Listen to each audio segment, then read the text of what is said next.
1 million, 2 million, 3 million. Seems to be working. I'd like to just say a few words preliminarily, and then the highlight for me will be getting your questions in a few minutes, because I want to talk about what's on your mind. I urge you to throw hard balls. It's more fun for me if you put a little speed on the pitches as they come in. You can ask about anything except last week's Texas A&M game. That's off limits. We have a couple of men here from SunTrust. I was just up at the Coke meeting, and I sit next to Jimmy Williams there, who ran SunTrust for many years, and he wanted to be sure that I wore this SunTrust shirt down here. I've tried to get sponsorship on the Senior Golf Tour. I haven't had much luck, but now on the Bankers Tour, I'm doing a little bit better. And he says I got a percentage of the increase in deposits in Gainesville. So I'll go out for SunTrust, dear old SunTrust. I would like to talk for just 1 minute to the students about your future when you leave here, because you're going to learn a tremendous amount about investments, and you'll learn enough to do well. You've all got the IQ to do well. You've all got the initiative and energy to do well, or you wouldn't be here. And most of you will succeed in meeting your aspirations.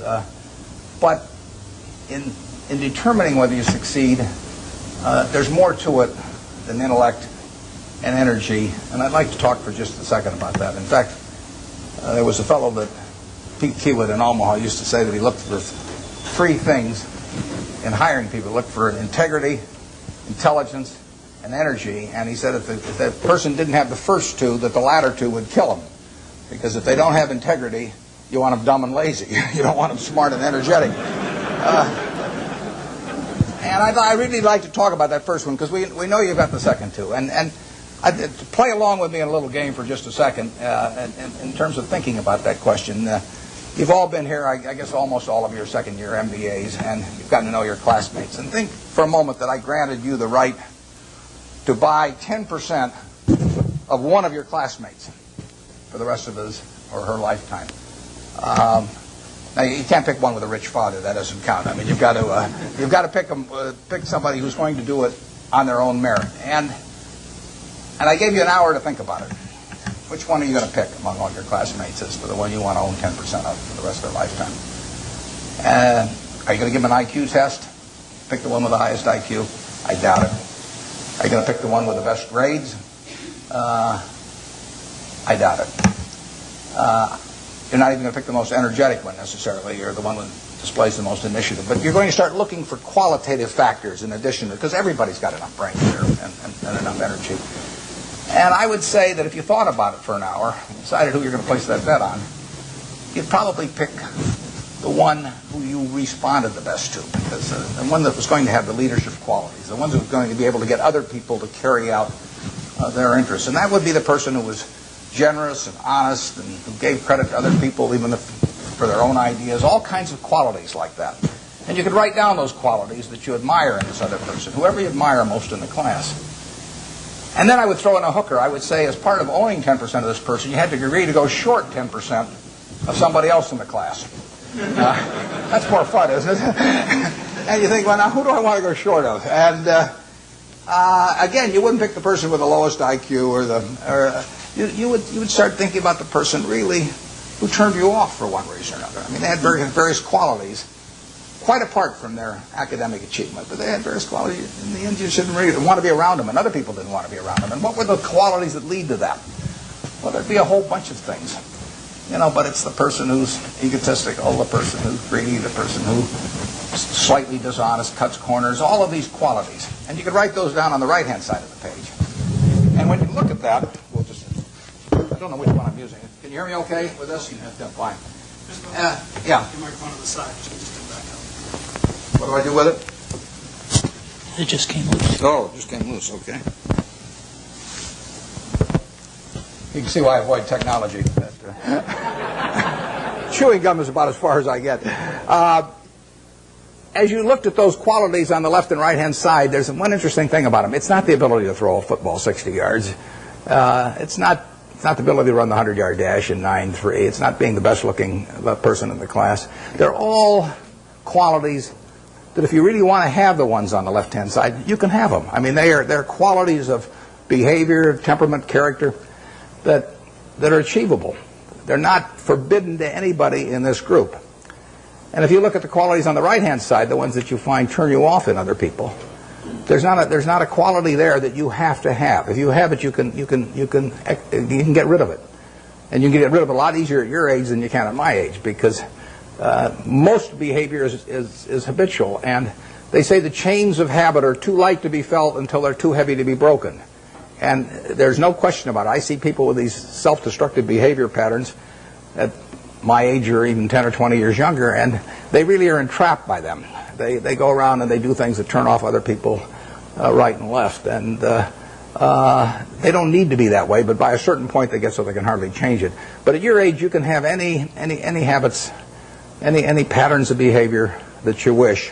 It's simply a question of which you decide, and why not decide the ones that, I mean, if you like, Ben Graham did this, and Ben Franklin did it before him, but Ben Graham in his low teens looked around and he looked at the people he admired, and he said, you know, I want to be admired, so why don't I just behave like them? And he found there was nothing impossible about behaving like them.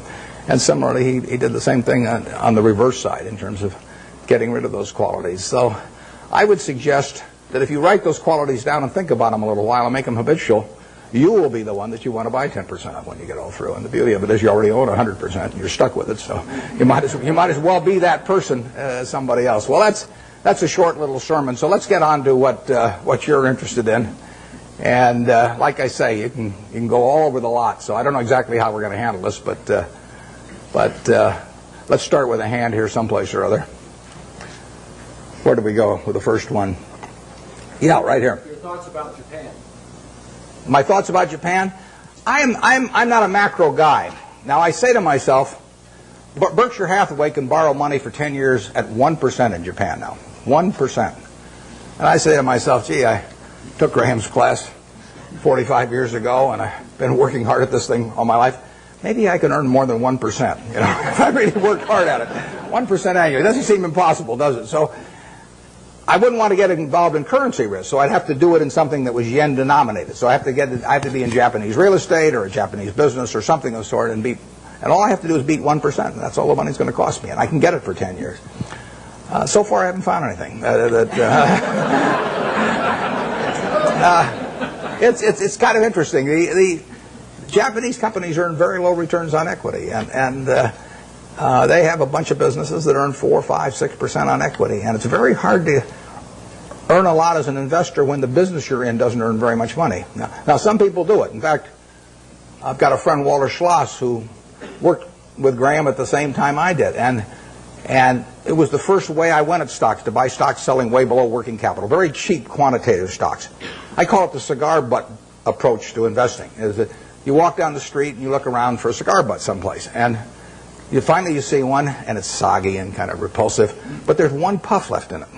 So you pick it up, and the puff is free. I mean, it's a cigar butt stock. I mean, you get one free puff out of it, and then you throw it away, and you walk down the street and try and find another one. I mean, it's not elegant, but it works. You know, if you're looking for a free puff, it works. Those are low return businesses.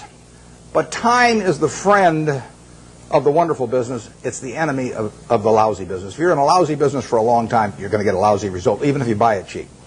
If you're in a wonderful business for a long time, even if you pay a little too much going in, you're going to get a wonderful result if you stay in a long time.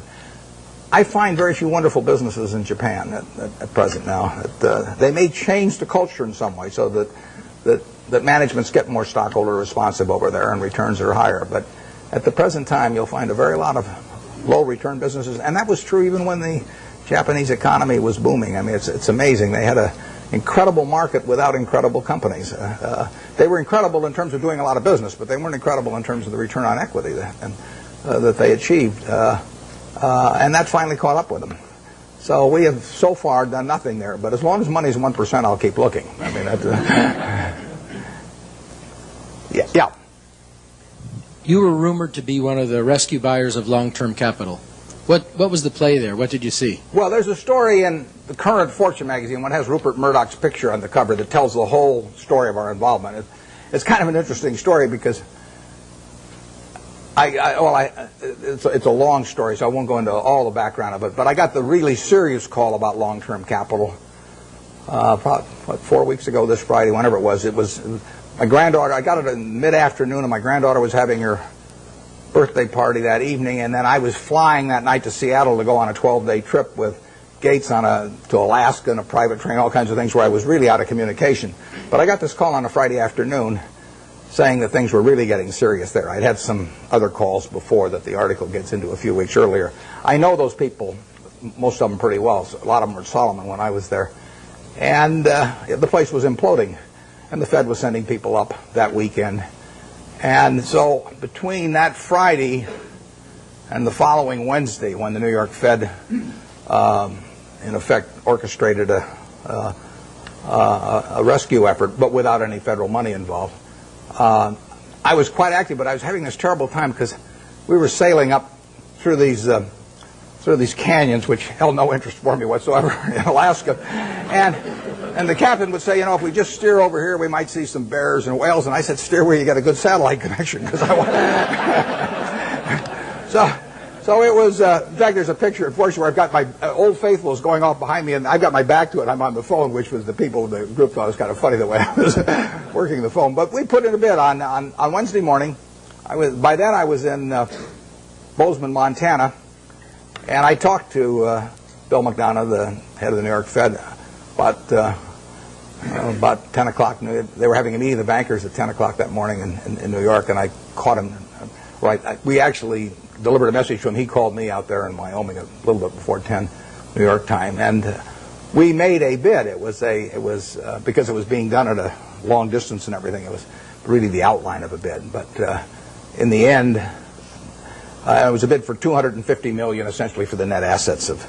But we would have put in $3.75 billion on top of that, and it would have been $3 billion from Berkshire Hathaway, $700 million from AIG, and $300 million from Goldman Sachs. And we submitted that, but we put a very short time fuse on it, because when you're bidding on $100 billion worth of securities that are moving around, you don't want to leave a fixed price bid out there very long. Plus, we were worried about it getting shopped. In the end, the bankers made the deal, and but it was an interesting period. The whole long-term capital management, and I hope most of you are familiar with it, but the whole story is really fascinating, because if you take John Merriweather and Eric Rosenfeld, Larry Hillenbrand, Greg Hawkins, Victor Agani, the two Nobel Prize winners, Merton and Scholes, if you take the 16 of them, they probably have as high an average IQ as any 16 people working together in one business in the country, including at Microsoft or wherever you want to name. So there's an incredible amount of intellect in that room. Now you combine that with the fact that those 16 had extensive experience in the field they were operating. I mean, this was not a bunch of guys who had made their money, selling men's clothing, and then all of a sudden went into the securities business or anything. They'd had in aggregate, the 16 had probably had 350 or 400 years of experience doing exactly what they were doing.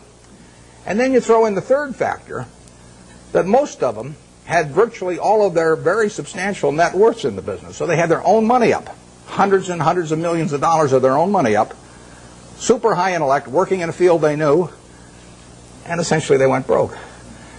And that to me is absolutely fascinating. I mean, if I ever write a book, it's going to be called Why Smart People Do Dumb Things. My partner says it should be autobiographical, but this might be an interesting illustration. And these are perfectly decent guys. I respect them, and they helped me out when I had problems with Solomon, and so they're not bad people at all. But to make money they didn't have and didn't need, they risked what they did have and did need. And that's foolish. That is just plain foolish. It doesn't make any difference what your IQ is.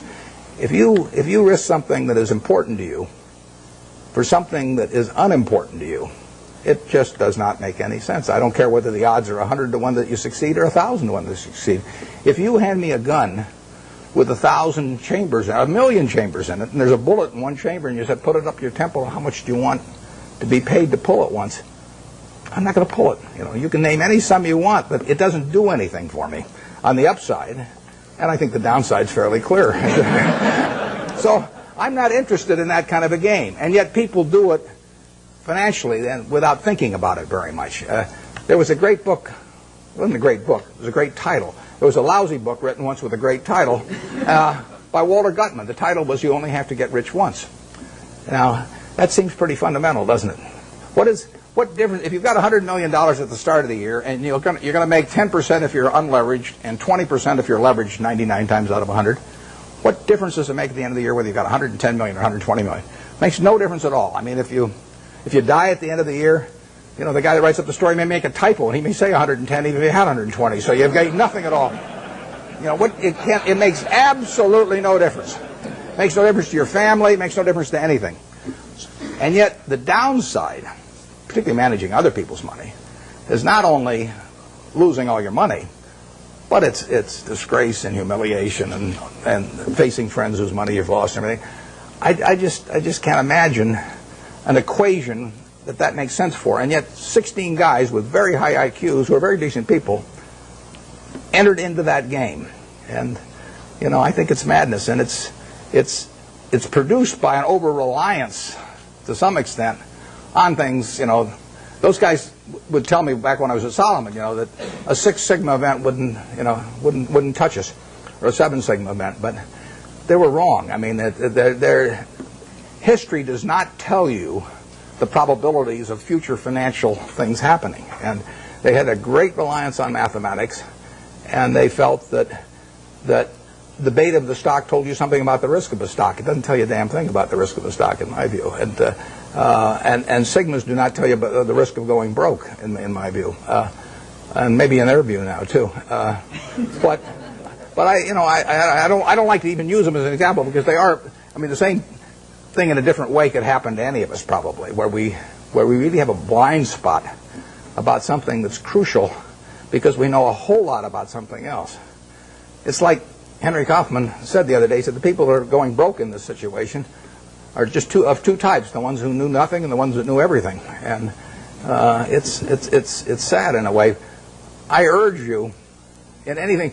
We never basically borrow money. I mean, we get float through our insurance business and to do things. But I never borrowed money. I never borrowed money when I had $10,000 basically, because what difference did it make? I was having fun as I went along, and it didn't make any difference whether I had $10,000 or $1 million or $10 million. You know, except if I had a medical emergency or something had come along like that. But I was going to do the same things when I had a lot of money as when I had very little money. You know, if you think about the difference between me and you in terms of how we live, you know, we wear the same clothes basically. SunTrust gives me mine, but you. So we wear the same clothes. We eat. You know, we all have a chance to drink the juice of the gods here. But we all go to McDonald's, or better yet, Dairy Queen, and we live in a house that's warm in winter and cool in summer, and we watch Nebraska, Texas A&M on a big screen. You see it the same way I see it. We do everything. Our lives aren't that different. You know, you'll get decent medical care if something happens to you, and I'll get decent medical care. The only thing we do is we travel differently. You know, I ride around this little plane, and I love it. You know, and that takes money. But if you leave that aside, we travel differently. But other than travel, you know, I think about it. Think what can I do that you can't do? Now, I get to work in a job that I love, but I've always worked in a job I love. I loved it when I loved it just as much when it was a big deal if I made $1,000. And I urge you to work in jobs you love. I mean, I think you're out of your mind if you keep taking jobs that you don't like because you think it'll look good on your resume. I was with a fellow at Harvard the other day who was taking me over to talk, and he was 28, and he was telling me what he'd done in life, which was terrific. And then I said, "What are you going to do next?" And he said, after I get out my MBA, he says, "I think maybe I ought to go to work for a management consulting firm because it'll look good on my resume." And I said, "Wait a second, you've been 28, you've been doing all these things. I mean, you've got a resume that's 10 times as good as anybody I've ever seen it already." I said, "If you take another job you don't like, I said, isn't that a little like saving up sex for your old age? You know, I mean, there comes a time when you ought to just start doing what, you know, you ever got." So, I think I got the point across to him. But you ought to take a job. When you get out here, take a job you love. Don't take a job that you think is going to look good on your resume. Take a job you love. You may change it later on, but you'll jump out of bed in the morning. I mean, when I got out of Columbia, the first thing I tried to go to work for Graham immediately. I offered to go to work for him for nothing, he said I was overpriced. But I kept pestering him. I went out to Omaha and I sold securities for 3 years, and I kept writing him and giving him ideas and doing all these things. Finally, I went to work for him for a couple of years, and it was a great experience. But I always really worked in a job. I worked in a job that I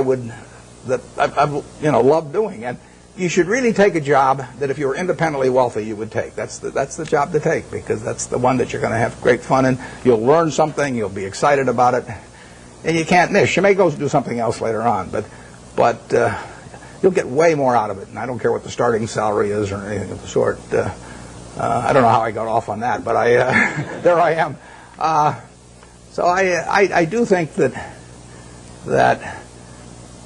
if you think you're going to be a lot happier if you've got 2x instead of x, you're probably making a mistake. I mean,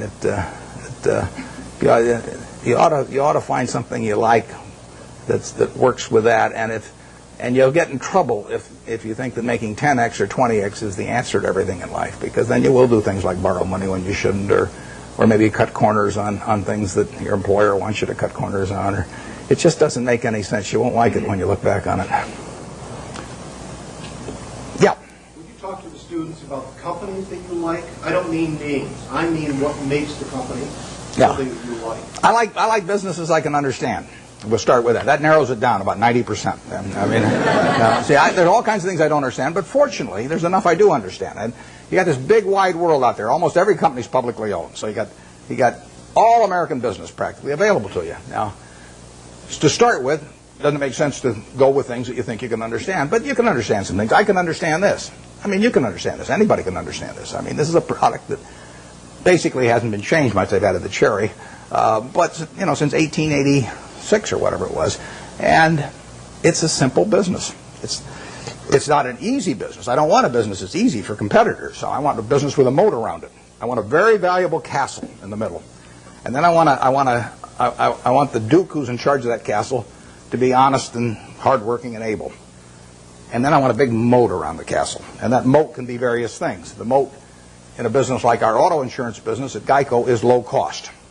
I mean, people have to buy auto insurance, so everybody's going to have one auto insurance policy per car, basically, or per driver. And I can't sell them 20, but they have to buy one. What are they going to buy it on? They're going to buy it based on service and cost. Most people will assume the service is fairly identical among companies or close enough, so they're going to do it on cost. So I got to be the low-cost producer. That's my moat. To the extent my costs get further lower than the other guy, I've thrown a couple of sharks into the moat. But all the time, if you've got a wonderful castle, there are people out there who are going to try and attack it and take it away from you. And I want a castle that I can understand, but I want a castle with a moat around it. 30 years ago, Eastman Kodak's moat was just as wide as Coca-Cola's moat. I mean, if you were going to take a picture of your 6-month-old baby, and you're going to want to look at that picture 20 years from now, and you're going to want to look at it 50 years from now, and you're never going to get a chance. I mean, you're not a professional photographer so that you can evaluate what's going to look good 20 or 50 years ago. What is in your mind about that photography company is what counts, because they are promising you that the picture you take today is going to be terrific to look at 20 or 30 or 50 years from now about something that's very important to you, maybe your own child or whatever it may be. Well, Kodak had that in spades 30 years ago. They owned that. They had what I call share of mind. Forget about share of market, share of mind. They had something in everybody's mind around the country, around the world, with a little yellow box and everything, that said Kodak is the best. That's priceless. They've lost some of that. They haven't lost it all, and not due to George Fisher, who runs it. George is doing a great job. But they let that moat narrow. They let Fuji come and start narrowing the moat in various ways. They let them get into the Olympics and take away that special aspect that only Kodak was fit to photograph the Olympics. So Fuji gets there, and immediately in people's minds, Fuji becomes more and a parity with Kodak. You haven't seen that with Coke. Coke's moat is wider now than it was 30 years ago. You can't see the moat day by day, but every time the infrastructure gets built in some country that isn't yet profitable for Coke but will be 20 years from now, the moat is widening a little bit. Things are all the time changing that moat in one direction or another. 10 years from now, you can see the difference. Our managers of the businesses we run, I've got one message to them, which is to widen the moat.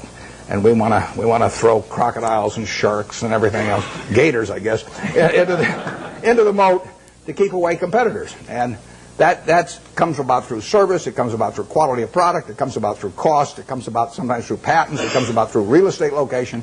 So that's the business I'm looking for. Now, what kind of businesses am I going to find like that? Well, I'm going to find them in simple products, because I'm not going to be able to figure out what the moat's going to look like for Oracle or Lotus or Microsoft 10 years from now. I mean, Gates is the best businessman I've ever run into, and they've got a hell of a position, but I really don't know what that business is going to look like 10 years from now. And I certainly don't know what his competitors' businesses are going to look like 10 years from now. Now, I'll name one I don't own. I know what the chewing gum business is going to look like from 10 years from now. I mean, the internet is not going to change how we chew gum. And nothing much else is going to change how we chew gum. And then are there going to be lots of new products? Is it really, our spearmint and juicy fruit and all those going to evaporate? So it isn't going to happen. You give me $1 billion and tell me to go in the chewing gum business and try and make a real dent in Wrigley's, I can't do it. And that's the way I think about business. I say to myself, give me $1 billion and how much can I hurt the guy? Give me $10 billion. Give me $10 billion and how much can I hurt Coca-Cola around the world? I can't do it. Well, those are good businesses. Now give me some money and tell me to hurt somebody in some other fields and I can figure out how to do it. So I want a simple business, easy to understand, great economics now, honest and able management, and then I can see about, in a general way, where they're going to be 10 years from now. And if I can't see where they're going to be 10 years from now, I don't want to buy it. Basically, I don't want to buy any stock where if they close the New York Stock Exchange tomorrow for 5 years, I won't be happy owning it. I buy a farm, and I don't get a quote on it for 5 years, and I'm happy if the farm does okay. I buy an apartment house, don't get a quote on it for 5 years, I'm happy if the apartment house produces the returns that I expect. But people buy a stock, and they look at the price the next morning, and they decide whether they're doing well or not doing well. It's crazy, because they're buying a piece of a business. That's what Graham, the most fundamental part of what he taught me. You're not buying a stock, you're buying a part ownership in a business. You will do well if the business does well, and if you didn't pay a totally silly price. And that's what it's all about. And you ought to buy businesses you understand. Just like if you're buying farms, you ought to buy farms you understand. It's not complicated. Incidentally, in calling this Graham Buffett, I mean, it's just pure Graham. I was very fortunate because I picked up a book when I was 19. I got interested in stocks when I was about 6 or 7, and I bought my first stock when I was 11, but I was playing around with all this stuff.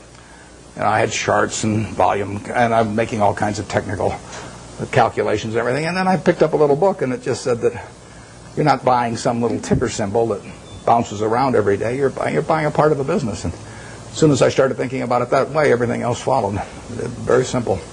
So we buy businesses we think we can understand. There's no one here that can't understand the Coca-Cola company. I would say there's no one here that can understand some new internet company. And I said at the annual meeting this year that if I were teaching a class in business school, on the final exam, I would pass out the information on an internet company and ask each student to value it. And anybody that gave me an answer, I'd flunk. I don't know how to do it.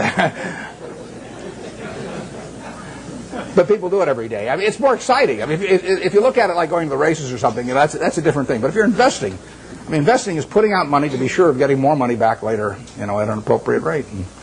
And to do that, you have to understand what you're doing it in. I mean, you have to understand the business. And you can understand some businesses, but not all businesses. Yep. Warren, so you covered half of it, which is trying to understand a business and buying a business, but you also alluded to getting a return on the amount of capital you invest in the business as an investor. And that comes back to what are you paying for the business. How do you determine what you think is a fair price to pay for the business? It's a tough thing to decide, but I don't want to buy into any business I'm not terribly sure of. So if I'm terribly sure of it, it probably isn't going to offer incredible returns. I mean, why should something that is essentially a cinch to do well offer you 40% a year or something like that? So we don't have huge returns in mind, but we do have in mind never losing anything. And I mean, we bought See's Candy in 1972. See's Candy was then selling 16 million pounds of candy at $1.95 a pound, and it was making 2 bits a pound or $4 million pre-tax. We paid $25 million for it. Took no capital to speak of. When we looked at that business, basically my partner Charlie and I really decided whether there was a little untapped pricing power there. In other words, whether that $1.95 box of candy could just as easily sell for $2 or $2.25. If it could sell for $2.25, another 30 cents a pound was $4.8 million on 16 million pounds. which on a $25 million purchase price was fine. We didn't do any, we've never hired a consultant in our lives. Our idea of consulting is go out and buy a box of candy, and eat it. But what we did know was that they had share of mind in California. I mean, there was something special. Every person in California had something in their mind about See's candy, and overwhelmingly was favorable. They had taken a box, Valentine's Day, and given it to some girl, and she'd kissed him. If she'd slapped him, we'd have no business. But as long as she kisses him, that's what we want in their mind. See's candy getting kissed. And if we can get that in the minds of people, we can raise prices. And I bought that I bought it in 1972. We've raised every year. I raise the price on December 26th. I raise it the day after Christmas, so that everybody, because we sell a lot at Christmas. In fact, we'll make $60 million this year. We'll sell 30 million pounds, make $2 a pound. Same business, same formulas, same everything. 60 million bucks still doesn't take any capital, and we'll make more money 10 years from now. But of that 60 million, we make about 55 million in the 3 weeks before Christmas. And our company song is "What a Friend We Have in Jesus." I mean, it is. It is a good business. But the important thing about that business is that, think about it a little. Most people don't buy boxed chocolates to consume themselves. They buy them as gifts. Somebody's birthday. More likely it's a holiday. It's Valentine's Day, single biggest day of the year. Christmas is the biggest season by far. But women buy for Christmas, and they plan ahead and buy over a 2 or 3 week period. Men buy on Valentine's Day. They're driving home. We run ads on the radio, guilt. The guys are veering off the freeway right and left. And they won't dare go home without a box of candy when we get through with them on our radio ads. So that Valentine's Day is the biggest day. But can you imagine going home on Valentine's Day, and our See's candy is now $11 a pound, thanks to my brilliance. And let's say there's candy available at $6 a pound. But do you really want to walk in on Valentine's Day and your wife's got all these favorable images of the See's candy over the years, and she sees you, and that's the way she thinks of you during the rest of the year when you really behave kind of badly. And you walk in and say, "Honey, this year I took the low bid," and then hand her a box of candy. I mean, it just isn't going to work. So, in a sense, there's untapped price. It's not price dependent, basically. Think of Disney. I mean, Disney is selling, we'll say, home videos for, $16.95, $18.95, or whatever. All over the world, people, and we'll say particularly mothers in this case, have something in their mind about Disney. I mean, every person in this room, when you say Disney, has something in their mind about it. If I say Universal Pictures, you don't have anything in your mind. If I say 20th Century Fox, you don't have anything special in your mind. If I say Disney, you've got something in your mind. And that's true around the world. Now, picture yourself with a couple young kids, who you want to put away for a couple hours every day so you can get a little peace of mind. And if you get them one video, they'll watch it 20 times. So you go to the video store or wherever you buy the video. Are you going to sit there and premiere, 10 different videos and watch them each for an hour and a half to decide which one your kid should watch? No. I mean, let's say there's one there for $16.95 and the Disney's there for $17.95. If you take the Disney video, you're going to be okay. So you buy it. And you don't have to make a quality decision on something that you don't want to spend the time to do. And so you can get a little bit more money if you're Disney, and you'll sell a lot more videos. It makes it a wonderful business. Makes it very tough for the other guy. How would you try to create a brand? DreamWorks is trying, but how would you try to create a brand that competes with Disney around the world and to replace the concept that people have in their minds about Disney with something that says Universal Pictures? So that the mother's going to walk in and pick out a Universal Pictures video in preference to a Disney. It's not going to happen. Coca-Cola is associated with people being happy around the world. We're every place they're happy. We're at Disney World or Disneyland. We're at the World Cup. We'll be at the Olympics. We're every place where people are happy. Happiness and Coke go together. Now, you give me, I don't care how much money, and tell me that I'm going to do that with RC Cola around the world and have 5 billion people that have a favorable image in their mind about RC Cola. It can't get done. And you can fool around with you can do anything you want to do. You can have price discounts on weekends and everything, but you're not going to touch it. And that's what you want to have in a business. That's the moat. And you want that moat to widen. And if you're See's Candy, you want to do everything in the world to make sure that the experience, basically, of giving that gift leads to a favorable reaction. That means what's in the box. It means the person that sells it to you, because all our business is done when we're terribly busy. I mean, people come in those weeks before Christmas or on Valentine's Day, and there are long lines. So at 5 o'clock in the afternoon, some woman is selling the last person the last box of candy, and that person's been waiting in line for maybe 20 or 30 customers. And if the salesperson smiles at that last customer, our moat is widened. And if she snarls at them, our moat is narrowed. We can't see it. It's going on every day. But that's the key to it. I mean, it's a total part of the product delivery is having everything associated with it, say, See's Candy and something pleasant happening. And that's what business is all about. Yep. When purchasing a company, how much qualitative analysis do you do versus quantitative analysis? And have you ever bought a company where the numbers told you not to? Those are the best buys. The question is whether have I ever bought a company where the numbers told me not to, and how much is qualitative and how much is quantitative. The best buys have been when the numbers almost tell you not to. I mean, because then you feel so strongly about the product, and not just the fact that you're getting a used cigar butt cheap, that it's compelling. I mean, I owned a windmill company at one time, so windmills are cigar butts, believe me. I bought it very cheap. I bought it at a third of working capital, and we made money out of it. But there's no repetitive money to be earned. I mean, there's a one-time profit in something like that, and it's just not. It's not the thing to be doing. I went through that phase. I mean, I bought streetcar companies and all kinds of things. But in terms of the qualitative, I probably understand the qualitative the moment I get the phone call. I mean, almost every business we've bought has taken 5 or 10 minutes, I mean, in terms of analysis. And we bought 2 businesses this year. General Re is, $18 billion or some deal. I've never been to their home office.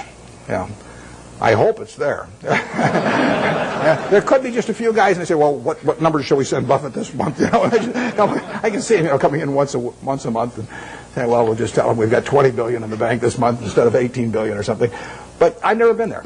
And before I bought Executive Jet, which is fractional ownership of jets. And before I bought it, I'd never been there. I bought my family a quarter interest in the program 3 years earlier, and I'd seen the service and seen it develop well. And I got the numbers, but if you don't know enough to know about the business instantly, you won't know enough in a month or 2 months. I mean, you have to have sort of the background of understanding and knowing what you do understand and don't understand. And that is the key. It's defining what I call your circle of competence. And everybody's got a different circle of competence. The important thing is not how big the circle is. The important thing is staying inside the circle. And if that circle has only got 30 companies in it out of thousands on the big board, as long as you know which 30 they are, you're okay. And you should know those businesses well enough so that you don't need to do lots of work. Now, I did a lot of work in the earlier years just in getting familiar with businesses. And the way I would do that is I would go out and use what Phil Fisher called the scuttlebutt approach. I'd go out, I'd talk to customers, I'd talk to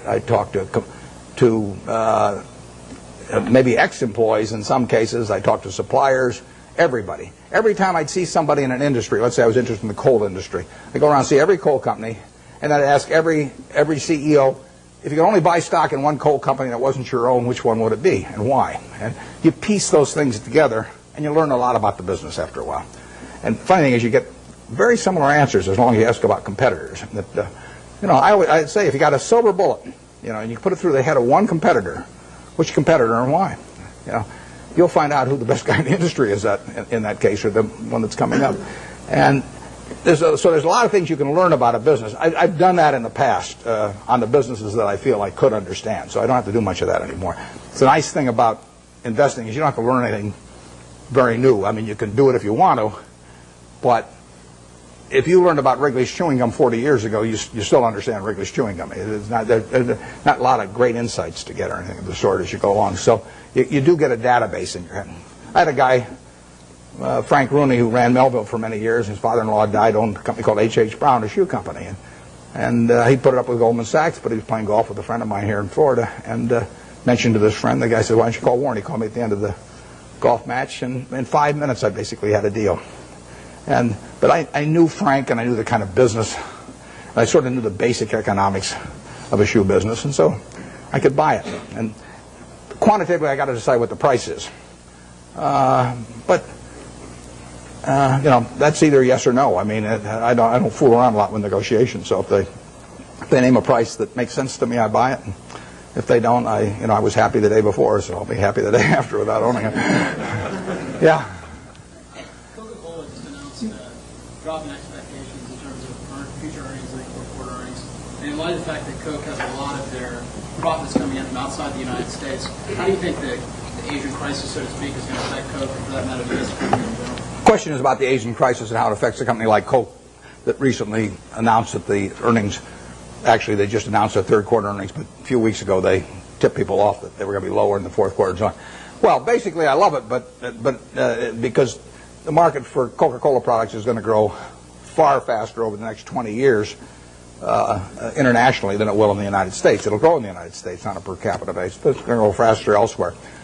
So the fact that it's going to be a tough period for, who knows, 3 months or 3 years, but it won't be tough for 20 years. I mean, people are still going to, they're going to work productively around the world, and they're going to find that this is a bargain product in terms of the portion of their working day that they have to give up in order to have one of these, or better yet, 5 of them a day, like I do. It's this is a product. In 1936, when I first bought 6 of those for a quarter and sold them for a nickel each, and it was in a 6.5 ounce bottle, and you paid a 2 cent deposit on the bottle, that was a 6.5 ounce bottle for a nickel at that time. It's now a 12 ounce can, which if you buy it on weekends, or if you buy it in bigger quantities, so much money doesn't go to the packaging, I mean, you essentially can buy the 12 ounces for not much more than 20 cents. So you're paying not much more than twice the per ounce price of 1936. And it is a product that's gotten cheaper and cheaper and cheaper in relative to people's earning power over the years, and which people love. In 200 countries, you have the per capita use going up every year for a product that's over 100 years old, and that dominates the market. I mean, it's unbelievable.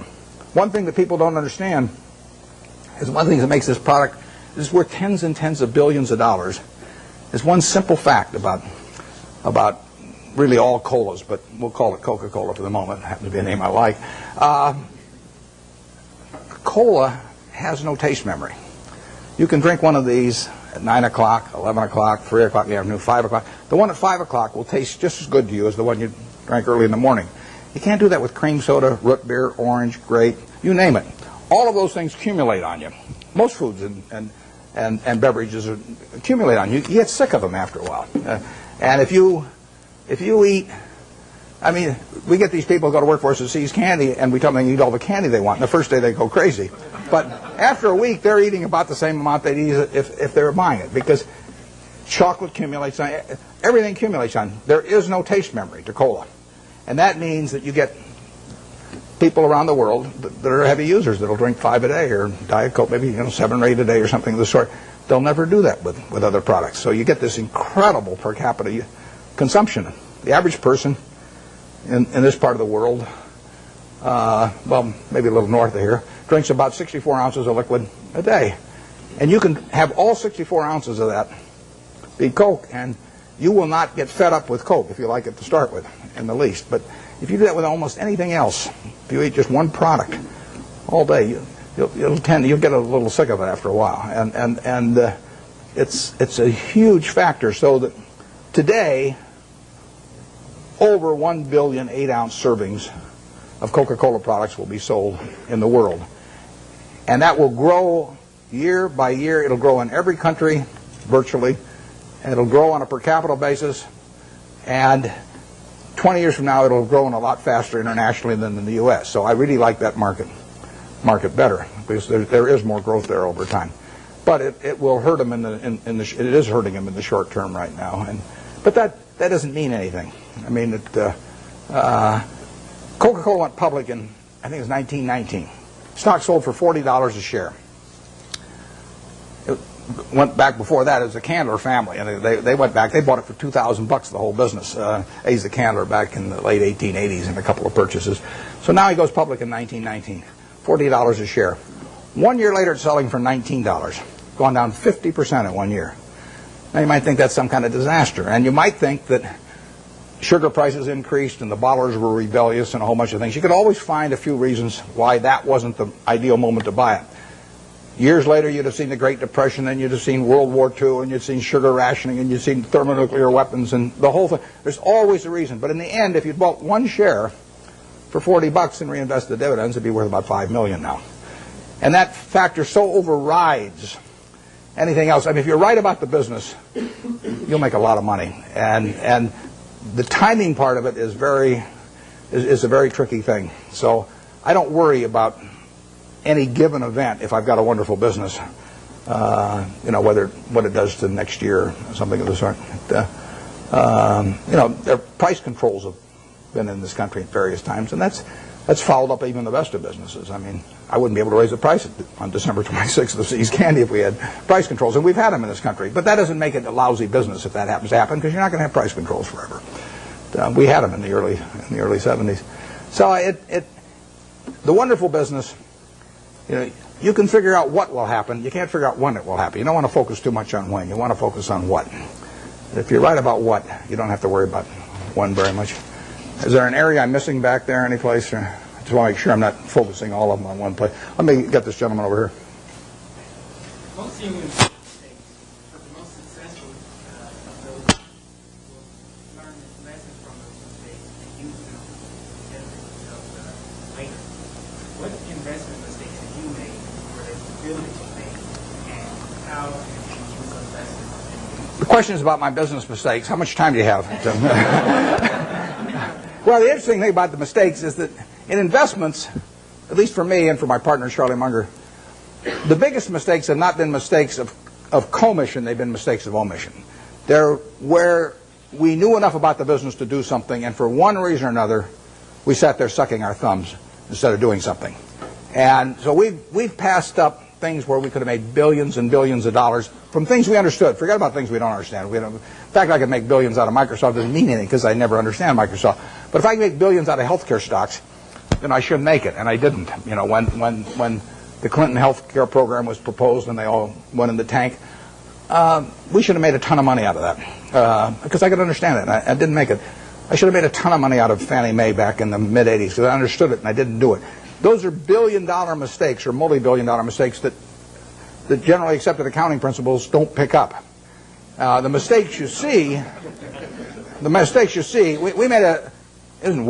made a mistake buying U.S. Air Preferred some years ago. I mean, I had a lot of money around. I make mistakes when I get cash. Charlie tells me to go to a bar instead. Don't hang around the office. But I hang around the office and I got money in my pocket and I do something dumb. And it happens every time. So I bought this thing. Nobody made me buy it. I now have a 800 number I call every time I think about buying stock in an airline, and they talk me down. They say, I say, I'm Warren, I'm an airaholic, and then the guy says, keep talking, don't hang up, and don't do anything rash. And finally I get over it. But I bought it, and it looked like we were going to lose all our money in that, and we came very close to losing all our money, and you can say we deserved to lose all our money. And we bought it because it was an attractive security, but it was not in an attractive business. I did the same thing with Solomon. I bought an attractive security in a business that I wouldn't have bought the equity in. So you can say that that's one form of mistake, buying something because you like the terms when you don't like the business that well. And I've done that in the past and probably do it again. The bigger mistakes, though, are the ones of omission. I did back when I had the $10,000. I put $2,000 of it into a Sinclair service station, which I lost. So my opportunity cost on that's about $6 billion right now. Fairly big mistake. Yeah, it makes me feel good when Berkshire goes down then because the cost of my Sinclair station goes down too. My 20% opportunity cost. But I will say this: you talk about learning from mistakes. I really believe it's better to learn from other people's mistakes as much as possible. But we don't spend any time looking back at Berkshire. I've got a partner, Charlie Munger. We've been pals for 40 years. We've never had an argument. We disagree on things a lot, but we don't have arguments about it, and we never look back. We just figure there's so much to look forward to that there's just no sense thinking about what we might have. It just doesn't make any difference. I mean, you can only live life forward, and you can learn something perhaps from the mistakes, but the big thing to do is stick with the businesses you understand. And so if there's a generic mistake of getting outside of your circle of competence and buying something because somebody tips you on it or something of the sort in an area you don't know anything about, I mean, you should learn something from that, which is that you stay with what you can figure out yourself. I mean, you really want your decision making to be by looking in the mirror and saying to yourself, I'm buying 100 shares of General Motors at 55 because. And I mean, it's your responsibility if you're buying it, and there's got to be a reason. And if you can't state the reason, you shouldn't buy it. If it's because somebody told you about it at a cocktail party, not good enough. I mean, there's it's got to be something, it can't be because the volume, the chart looks good on it or anything like that. It's got to be a reason you'd buy the business. And we stick to pretty carefully. That's one of the things Ben Graham taught me. Yeah. But with the current tenuous economic situation in the world, although our economy seems to be still chugging along quite well, where are we going? What's going to happen with interest rates? The question about what's going to happen to interest rates or where we go in the world, I don't think about the macro stuff. I just what you really want to do in investments is figure out what's important and knowable. If it's unimportant or unknowable, you forget about it. What you talk about is important, but in my view, it's not knowable. Understanding Coca-Cola is knowable, or Wrigley, or Eastman Kodak, or anything. I mean, you can understand those businesses. That's knowable. And whether it turns out to be important depends on where your valuation leads you and the current price and all of that. But we have never either bought a business or not bought a business because of any macro feeling of any kind. We don't read things about predictions about interest rates or business or anything like that because it doesn't make any difference. I mean, let's say in 1972 when we bought See's Candy, I think maybe Nixon put on the price controls a little bit later. Let's say we'd seen that. But so what? We'd have missed a chance to buy something for $25 million that's earning $60 million pre-tax now. I mean, we don't want to pass up the chance to do something intelligent because of some prediction about something that we're no good on it anyway. So we just don't read or listen to or do anything in relation to macro factors at all, zero. And the typical investment counseling organization goes out and they bring out their economist, they trot him out, and he gives you this big macro picture, and then they start working from there on down. In our view, that's nonsense. And if Alan Greenspan was on one side of me and Bob Rubin on the other side, they were both whispering in my ear exactly what they're going to do the next 12 months. It wouldn't make any difference to me in what I pay for executive jet or general reinsurance or anything else I do. Yeah. Well, what's the benefit of being an out-of-towner as opposed to being in Wall Street? I worked in Wall Street for a couple of years, and I like. I've got my best friends actually, and I'm on both coasts, and I like seeing them, and I get ideas when I go there. But the best way to think about investments is to be in a room with no one else and just think. And if that doesn't work, nothing else is going to work. And the disadvantage of being in any kind of a market type environment in Wall Street would be the extreme is that you get overstimulated. You think you have to do something every day. I mean, the Canver family paid $2,000 for this company, and you don't have to do much else if you pick one of those. And the trick then is not to do anything else, even not to sell it in 1919, which the family did later on. So what you're looking for is some way to get one good idea a year, and then write it to its full potential. And that's very hard to do in an environment where people are shouting prices back and forth every 5 minutes and shoving reports under your nose and all that. Because Wall Street makes its money on activity. You make your money on inactivity. I mean, if everybody in this room trades their portfolio around every day with every other person, you're all going to end up broke, and the intermediary is going to end up with all the money. On the other hand, if you all own stock in a group of average businesses and just sit here for the next 50 years, you'll end up with a fair amount of money, and your broker will be broke. So his activity he's like a doctor who gets paid on how often he gets you to change pills. I mean, basically. If he gives you one pill and it cures you the rest of your life, he's got one sale, one transaction, and that's it. But if he can convince you that changing pills every day is the way to great health, it'll be great for him and the prescriptionists, and you'll be out a lot of money, and you won't be any healthier. You'll be a lot worse off financially. So you want to stay away from any environment that stimulates activity, and Wall Street would have the effect of doing that. I used when I went out to Omaha, I'd go back about once every 6 months, and I'd go back with a whole list of things I wanted to check out one way or another, companies I wanted to see, and I would get my money's worth out of those trips. But then I'd go back to Omaha and think about it. Yeah. How should an investor evaluate owning shares of Berkshire Hathaway or Microsoft when they don't pay dividends to the investor? Yeah, well, the question with Berkshire Hathaway, the question was about evaluating Berkshire when it doesn't pay any dividends, and it won't pay any dividends either. It's a promise I can keep. All you get with Berkshire, you stick it in your safe deposit box, and then every year you go down and fondle it. You know, you take it out and you fondle it, then you put it back. And I mean, there's enormous psychic reward in that. You don't underestimate it. But the real question is whether we can keep retaining dollar bills and turning them into more than a dollar at a decent rate. And that's what we try to do. And Charlie Munger and I have our money in it to do that.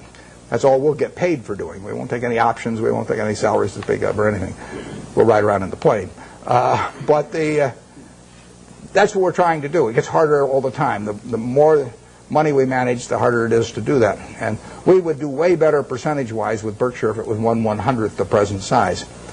But it is run for its owners. But it isn't run to give them dividends, because so far, every dollar that we've earned and could have paid out, we've turned into more than a dollar. It's worth more than a dollar to keep it. And therefore, it'd be silly to pay it out. Even if everybody was tax-free that owned it, it would have been a mistake to pay dividends at Berkshire, because so far the dollar bills retained have turned into more than a dollar. But there's no guarantee that that happens in the future, and at some point the game runs out on that. But it is the goal of, I mean, that is what the business is about. We're not, nothing else about the business do we judge ourselves by. We don't judge it by the size of its home office building or, you know, anything of the number of people working around it. We've got 12 people at headquarters. We've got 45,000 employees at Berkshire and 12 people at headquarters, 3,500 square feet. And we won't change it. So we will judge ourselves by the performance of the company. And that's the only way we'll get paid. But believe me, it's a lot harder than it used to be. But anything way in the back, because I want to make sure I'm not missing people back there that haven't called me. Okay, then we'll go to the... Well, how about way over there on the aisle? Yeah. What makes you decide investments reach its full potential? I missed this. What made me decide to invest what? One of your investments has reached its full potential. As you said earlier that you... I missed the last part of it. Oh, reach its full potential. Well, ideally you buy in businesses where you feel that will never happen in terms of... I mean, I don't buy Coke with the idea that it's going to be out of gas in 10 years, you know, or 15 years. I mean, there could be something happen, but I would think the chances of that are almost nil. So what we really want to do is buy businesses that we would be happy to own forever. It's the same way I feel about people who buy Berkshire. I want people to buy Berkshire that plan to hold it forever. They may not for one reason or another, but I want them at the time they buy it to think they are buying a business that they're going to own forever. And I don't say that's the only way to buy things. It's just that that's the group I want to have join me, because I don't want to have a changing group all the time. I measure Berkshire by how little activity there is in it. If I had a church and I was the preacher and half the congregation left every Sunday, I wouldn't say, oh, this is marvelous because I have all this liquidity among my members, you know. There's terrific turnover, you know. I would rather get a church where all the seats are filled, you know, every Sunday by the same people. Well, that's the way we look at the businesses we buy. We want to buy something that we're really happy to own virtually forever, and we can't find a lot of those. And back when I started, I had way more ideas than money, so I was just constantly having to sell what I thought was the least attractive stock in order to buy something that I just discovered that looked even cheaper. But that's not our problem really now. And so we hope we're buying businesses that we're just as happy with 5 years from now as now. And if we ever found some huge acquisition, you know, then we'd have to sell something maybe to make that acquisition. But that would be a very pleasant problem to have. We never buy something with a price target in mind. I mean, we never buy something at 30 saying if it goes to 40 we'll sell it, or 50 or 60 or 100.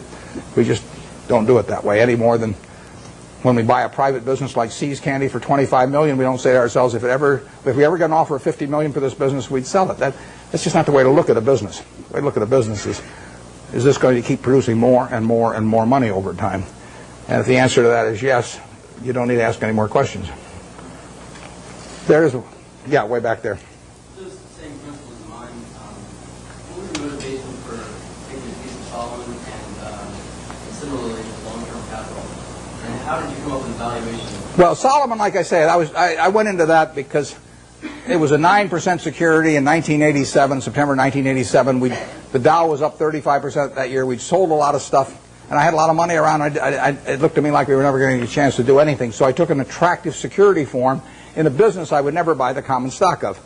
And I went in because of that, and I think that's generally a mistake. It worked out okay finally on that, but it's not what I should have been doing. I should have I either should have waited, in which case I could have bought more Coca-Cola a year later or thereabouts, or I should have even bought Coke at the prices it was selling at then, even though it was selling at a pretty good price at the time. So that was a mistake. On long-term capital, we have learned other businesses that are associated with securities over the years. And, I mean, one of them is arbitrage. I've done arbitrage for 45 years, and Graham did it for probably 30 years before that. And that's a business, unfortunately, I have to be near a phone for, and I have to really run out of the office myself, because it requires being more sort of market attuned, and I don't want to do that anymore. So unless a really big arbitrage situation came along that I understood, I won't be doing much of that. But I've probably been in 300 arbitrage situations at least in my life, maybe more. And it was a good business, perfectly good business. Long-term capital has a bunch of positions. They got tons of positions, but the top 10 are probably 90% of the money that's at risk. And I know something about those 10 positions. I don't know everything about them by a long shot, but I know enough where I would feel okay at a big discount going in, and we would have the staying power to hold it out. We might lose money on something like that, but the odds are with us. That's a game that I understand. There's a few other positions we have that aren't that big because they can't get that big, but they could involve yield curve relationships or on the run, off the run governments or things like that are just things you learn over time if you're around securities markets. They're not the base of our business. Probably on average, they've accounted for a half a percentage point of our return a year, or 3/4 of a percentage point a year of our return. They're little pluses that you get for actually having just been around a long time and learning a little bit about it. First arbitrage, not the first arbitrage I did, but one of the first arbitrages I did, involved a company where they were offering cocoa beans in exchange for their stock. That was in 1955. And I bought the stock, turned in the stock, got warehouse certificates for cocoa beans, and they happened to be a different type. They were trading in the New York Cocoa Exchange, but there was a basis differential in my favor, and I sold them. I mean, that's just something that I was around at the time, so I learned about.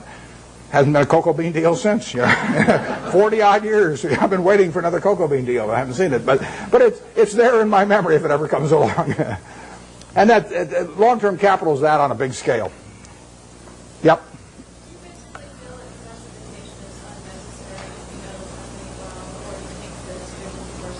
The question is about diversification, and I've got a dual answer to that. If you are not a professional investor, if your goal is not to manage money in such a way as to get a significantly better return than the world, then I believe in extreme diversification. I mean, so I believe 98 or 99%, maybe more than 99% of people who invest should extensively diversify and not trade. So that leads them to an index fund type of decision with very low costs.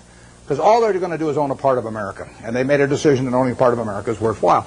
I don't quarrel with that at all. That is the way they should approach it, unless they want to bring an intensity to the game to make a decision and start evaluating businesses. But once you're in the business of evaluating businesses, and you decide that you're going to bring the effort and intensity and time involved to get that job done, then I think that diversification is a terrible mistake to any degree. And I got asked that question when I was at SunTrust the other day. And if you really know businesses, you probably shouldn't own more than 6 of them.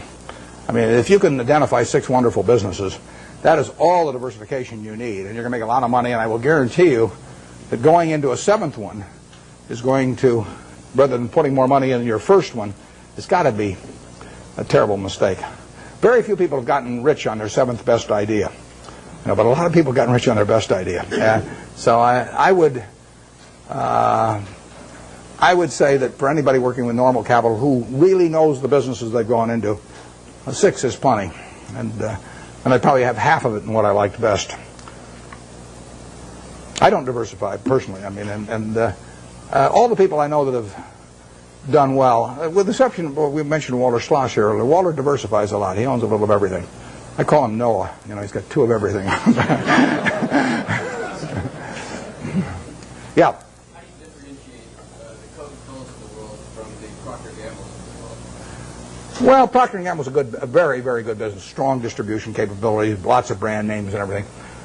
But if you ask me, if I'm going to go away for 20 years, to put all my family's net worth in one business, but I'd rather have Procter & Gamble or Coke. Actually, Procter & Gamble's a little more, it'd be more diversified among product line, but I would feel sure of Coke than Procter & Gamble. I wouldn't be unhappy if somebody told me I had to own Procter & Gamble during that 20-year period. I mean, that would be in my top 5% because they are not going to get killed. But I would feel better about the unit growth and the pricing power of a Coke over 20 or 30 years than I would about a Procter & Gamble. Right now, the pricing power might be tough, but you think of billion servings a day, an extra penny, $10 million a day. We own 8% of it. That's $800,000 a day for Berkshire Hathaway. You get another penny out of the stuff. Doesn't seem impossible, does it? I mean, it's worth another penny. It doesn't. Right now, it'd be a mistake to try and get it in most markets. But over time, Coke will make more per serving than it does now. 20 years from now, I'll guarantee it'll make more per serving. They'll be selling a whole lot more servings. I don't know how many. I don't know how much more, but I know that. P&G's main products, I don't think they have the kind of dominance, and they don't have the kind of unit growth. But they're good businesses. I would not be unhappy if you told me that I had to put my family's net worth in P&G, and that was the only stock I could own. I would, I might prefer some other names, but there aren't 100 other names I would prefer. Yeah. On that same line, what about McDonald's? Should we go away for 20 years from that? McDonald's, the question's about McDonald's and going away for 20 years. McDonald's has got a lot of things going for it, and particularly abroad again. I mean, their position abroad in many countries is stronger relatively than here. It's a tougher business over time. People do not want to eat, exception to the kids when they're giving away Beanie Babies or something, people do not want to eat at McDonald's every day. I mean, if people are drinking Coke today, they drink 5 of them today, they'll probably drink 5 tomorrow. The fast food business is tougher than that. But if you had to pick one hand to have in the fast food business, which is going to be a huge business worldwide, you'd pick McDonald's. I mean, it has the strongest position. It doesn't win taste tests, with adults. It does very well with children, and it does fine with adults. But it is not like it's a clear winner. And it's gotten into the game in recent years of being more price promotional, and you remember the experiment a year ago or so, and so it's gotten more dependent on that rather than just selling the product by itself. I like a product by itself sells. I feel better about Gillette if people buy the Mach 3 because they like the Mach 3 than if they get a Beanie Baby with it. So I just think it's fundamentally a stronger product if that's the case, and it probably is. We own a lot of Gillette, and you can sleep pretty well at night if you think of a couple billion men with their hair growing on their faces. You go to, it's growing all night while you sleep, and women have 2 legs. It's even better. So it beats counting sheep. And those are the kind of business. But if you think, what promotion am I going to put out there against Burger King next month? And what if they sign up Disney and I don't get Disney? And I mean, that is, I like the products that stand alone, absent promotional or price appeals, although you can build a very good business based on that. And McDonald's is a terrific business. It's not as good a business as Coke, but there really are hardly any. It's a very good business. And if you bet on one company in that field, aside from Dairy Queen, of course, you might bet on McDonald's. We bought Dairy Queen here a while back. That's why I'm plugging it shamelessly here. Yeah, way back there. What do I think of what? The electric utility industry. Well, I've thought about that a lot because you can put big money in it, and I've even thought of buying entire businesses. There's a fellow in Omaha actually that's done a little of that through Cal Energy, but I don't quite understand the game in terms of how it's going to develop with deregulation. I mean, I can see how it destroys a lot of value for the high-cost producer, once they're not protected by a monopoly territory. And I don't for sure see who benefits and how much. I mean, obviously the guy with very low-cost power, some guy's got hydropower, at 2 cents a kilowatt or something like that, has got a huge advantage. But how much of that he's going to get to keep and everything, or how extensively he can send that outside his natural territory, I haven't been able to figure that out so that I really think I know what the industry is going to look like in 10 years. But it is something I think about, and if I ever develop any insights, that call for action, I'll develop. I will act on it. But because I think I can understand the attractiveness of the product and it's all of that, all of the aspects of certainty of user need and the fact that it's a bargain and all of that. I understand. I just don't understand who's going to make the money in it 10 years from now, and that keeps me away. Yeah. Who do you think that the market has favored the large cap blue chip stocks over the small cap stocks over the next couple of years? The question is large caps versus small caps and why large caps overperform. I don't know the answer to that. We don't think we don't care whether companies large cap, giant cap, middle cap, small cap, micro cap. It doesn't make any difference. I mean, the only question to us is, can we understand the business? Do we like the people running it? And does it sell for a price that is attractive? From my personal standpoint, running Berkshire now, because we've got pro forma for Gen Re, I don't know what we have, maybe 75 or 80 billion dollars to invest, and I only want to invest in about 5 things. So I'm really limited to very big companies. But if I were investing $100,000, I wouldn't care whether something was large cap or small cap or anything. I would just look for businesses I understood. Now, I think that on balance, large cap companies as businesses have done extraordinarily well the last 10 years and way better than people anticipated they would do. I mean, you really have American business earning close to 20% on equity, and that's something nobody dreamed of, and that's being produced by very large companies in aggregate. So you've had this huge revaluation upward because of lower interest rates and then much higher returns on capital. And you know, if American business is really a bond, disguised bond that earns 20%, has a 20% coupon, it's much better if it's a bond with a 13% coupon. And that's happened with big companies in recent years. Whether it's permanent or not is another question. I'm skeptical of that, but I don't. I wouldn't even think about, except for questions of how much money we run. I wouldn't even think about the size of the business. A good small See's Candy was a $25 million business when we bought it. I mean, if I could find one just like it now, even as big as we are, you know, I'd love to buy it. And it's the certainty of it that counts. Yeah, way over there. You mentioned earlier that in buying stock, almost every company is public. And one thing until the last 5 years, real estate has been primarily private. We're now seeing a great securitization of real estate. And what is your insights into the industry? Yeah, you're talking about real estate equity. There's been securitization, enormous securitization of the debt, too, of real estate.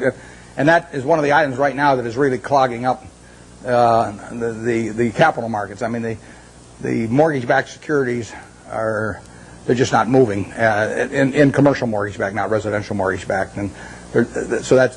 But I think you're directing your question at equities probably, and the equities.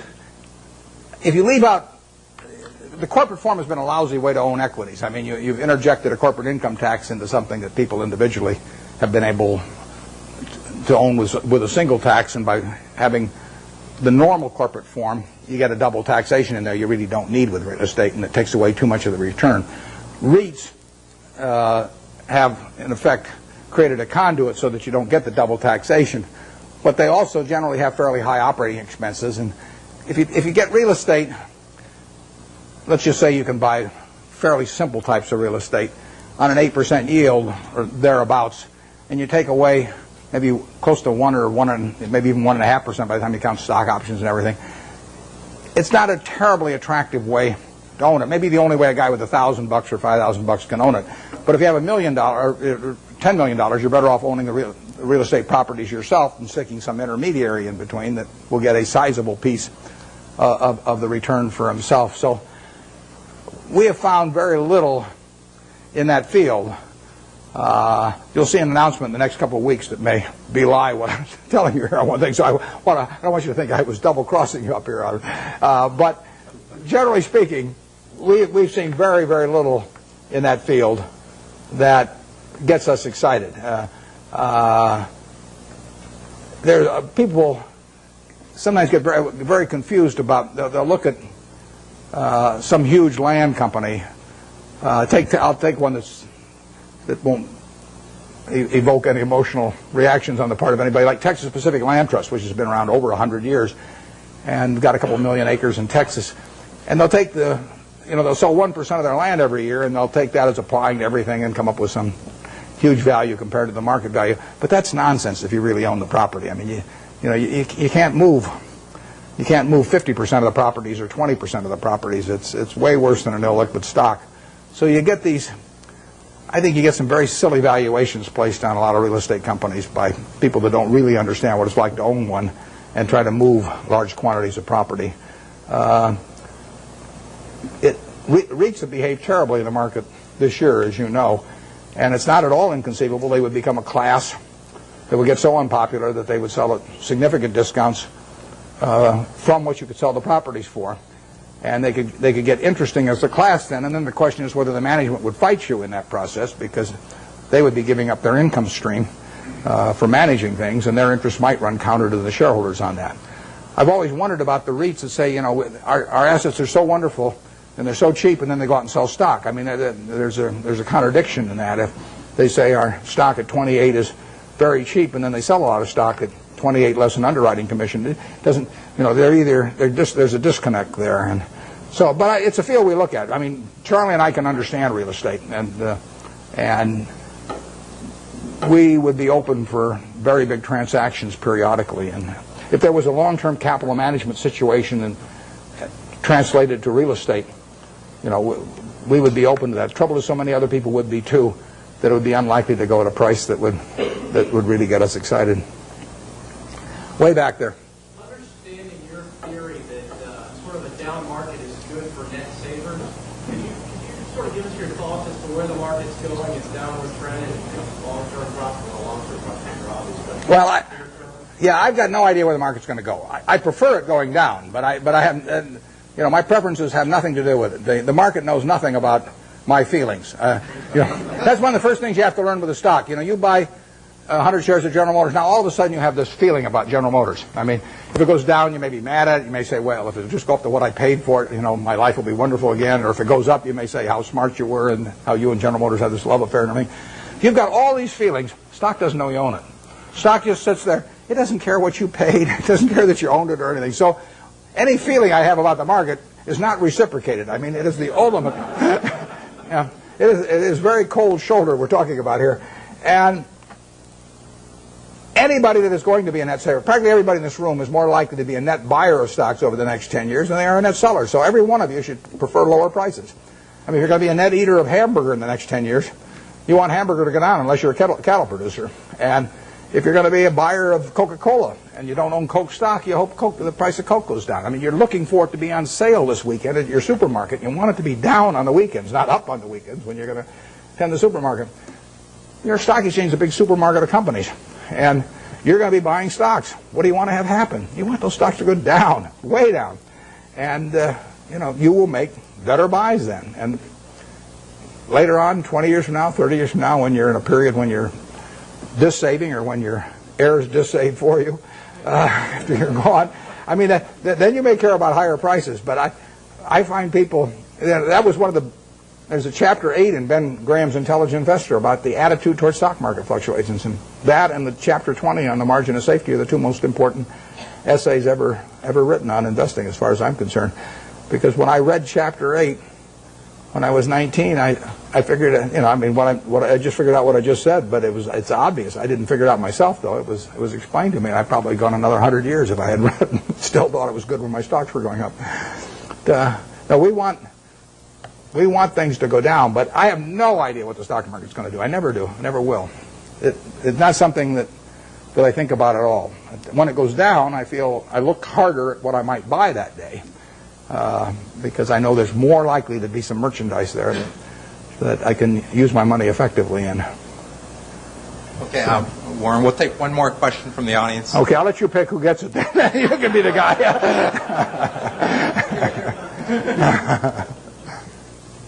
What's the question? Okay, right back there. If you live it again, study your life again, then what would you like to do to have a happier life? Yeah, I would say, and this is going to sound disgusting. The question is, what would I do if I were going to live over again and have a happier life? The only thing I might do is select a gene pool where people live to be 120 or something that I came from.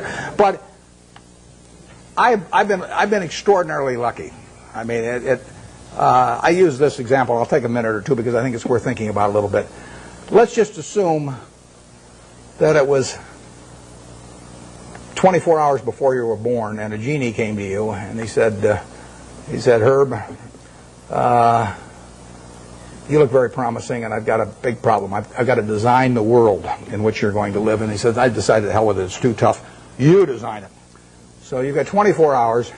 You figure out what the social rules should be, the economic rules, the governmental rules, and you're going to live under those, and your kids are going to live under them, and their kids are going to live under. And you say, I can design anything? And Ginny says, yeah, you can do it. And you say, well, there must be a catch. He says, well, there is a catch. You don't know whether you're going to be born black or white, rich or poor, male or female, infirm or able-bodied, bright or retarded. All you know is you're going to take one ball out of a barrel that's got 5.8 billion. You're going to participate in what I call the ovarian lottery. You're going to get one ball out of there. And that is the most important thing that's ever going to happen to you in your life, because that is going to control whether you're born here or in Afghanistan, or whether you're born with an IQ of 130 or an IQ of 70. It's going to determine a whole lot. And you're going to go out of the world and you're going to have that ball. Now, what kind of a world do you want to design? Well, I think that's a good way to look at social questions, because not knowing which ball you're going to get, you're going to want a ball that you're going to want design a system that's going to produce lots of goods and services, because you're going to want people on balance to live well. And you're going to want it that produces more and more, so your kids live better than you do and your grandchildren live better than the kids. But you're also going to want a system that, if it does produce lots of goods and services, does not leave behind a person that accidentally got the wrong ball and is not well wired for this particular system. See, I'm ideally wired for the system I fell into here. I mean, I came out and I got something that enables me to allocate capital. You know, nothing so wonderful about that. If all of us were stranded on a desert island, you know, we all landed there and we're never going to get off of it, the most valuable person would be the one that could raise the most rice, you know, over time. And you know, I could say, well, I can allocate capital. You know, how about paying Neil? And you wouldn't get very excited about that. So I am in the right place. I mean, Gates says if I'd been born, you know, a few million years ago, I'd been some animal's lunch. You know, he says you can't run very fast, you can't climb trees, you can't do anything. You've just been chewed up in the first day. So he says you're lucky you were born today, and I am. But the question, getting back, one question you can ask yourself, incidentally, is here is this barrel with 5.8 billion balls, everybody in the world. If you could put your ball back, and then they took out at random 100 other balls, and you had to pick one of those, would you put your ball back in? Now, those 100 balls that you're going to get out, roughly 5 of them will be American. So there's 95 versus 5. So you're only going to have 5 balls. If you want to be in this country, you're only going to have 5 balls now left. You know, half of them are going to be women, half of them are going to be men. I'll let you all decide how you vote on that one. Half of them are going to be below average intelligence, half are going to be above. I mean, do you want to put your ball back? Most of you, I think, will not want to put that ball back to get 100. So what you're saying is, I'm in the luckiest 1% of the world right now, sitting in this room, top 1% of the world. Well, that's the way I feel. I mean, I've been lucky to be born where I was, because it was 50-1 against me in the United States when I was born. Lucky with parents, lucky with all kinds of things, and then lucky to be wired in a way that in a market economy pays off like crazy for me. It doesn't pay off for somebody who's absolutely as good a citizen as I am, you know, leading Boy Scout troops, teaching Sunday school, whatever, raising fine families, but it just doesn't happen to be wired in the same way I am. So I've been extremely lucky, so I would like to be lucky again. And if I'm lucky, then the way to do it is to play out that game and do something you enjoy, you know, all your life, and be associated with people you like. I only work with people I like. You know, I don't. If I could make $100 million by buying a business with some guy that caused my stomach to churn, I'd say no, because I say that's just like marrying for money, which probably isn't a very good idea in any circumstances. But if you're already rich, it's crazy, right? So I am not going to marry for money. So I would really do almost exactly what I've done, except I don't think I'd have bought the U.S. Air. Thanks.